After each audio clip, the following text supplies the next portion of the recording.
Uma coisa que é importante também, acho que esse aspecto interno ele faz todo sentido, né? Um mercado que vem crescendo e vem se especializando, acho que a sua leitura é muito boa, mas eu fico pensando, por exemplo, a função da SUSEP, nós conversamos mais cedo, é proteger o consumidor final, né? Garantir a sociedade. E o critério de cuidado com a boa saúde das seguradoras é também uma coisa que já foi motivo de muita discussão, né? A SUSEP já teve fases onde era muito agressiva no aspecto de penalização, de aplicação de penalidades. Em outras ocasiões foi feita alguma revisão que tornou a coisa um pouco mais fluida. Como a gestão Luciano Portal percebe, né, esse assunto? Antes de responder a tua indagação, acho que você tocou num ponto importante que merece atenção. A razão de ser da atuação da SUSEP é a proteção, a tutela dos interesses do consumidor. Quer dizer, quando nós falamos de solvência, falamos de regras de provisão técnica, regras de capital, em última análise nós estamos querendo o quê? Garantir que essas empresas tenham condições de honrar seus compromissos. Então, quer dizer, em última análise, o nosso interesse é que o consumidor, quando ele de fato precise de receber uma indenização ou aposentadoria, que ele tenha esse direito garantido. Pretendemos nos comunicar melhor com o consumidor também, atender as suas demandas, as suas denúncias de uma forma mais célere, certo?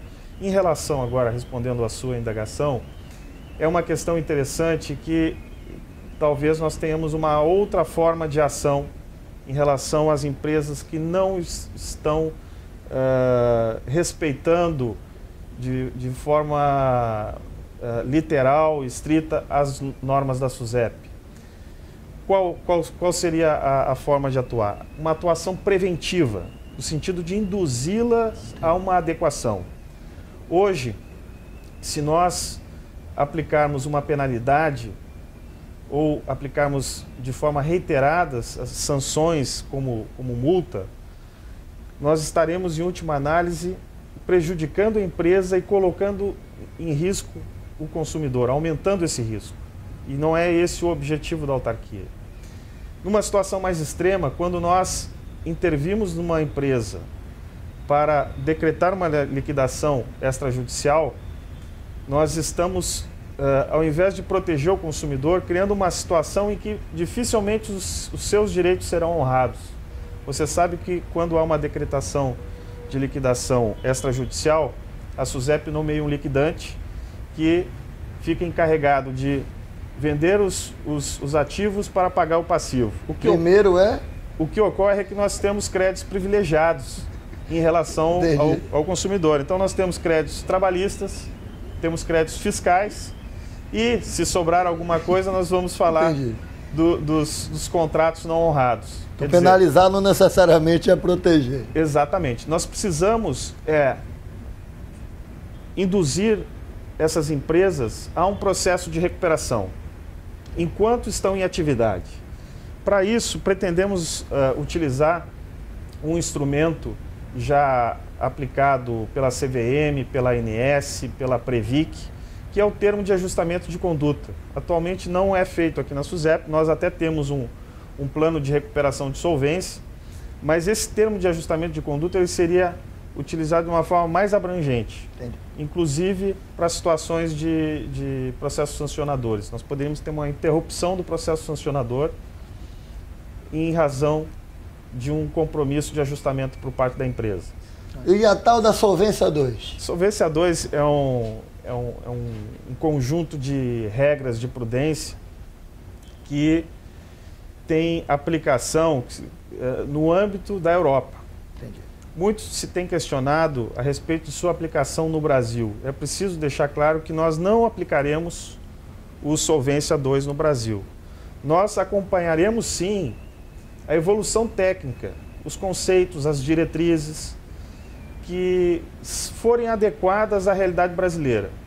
Mas é importante você mencionar esse assunto porque há uma certa um certo receio de aplicação do Solvência 2 no Brasil, e nós não pretendemos em absoluto fazer isso, porque os números do Solvência 2 seriam demasiado rigorosos para a realidade brasileira.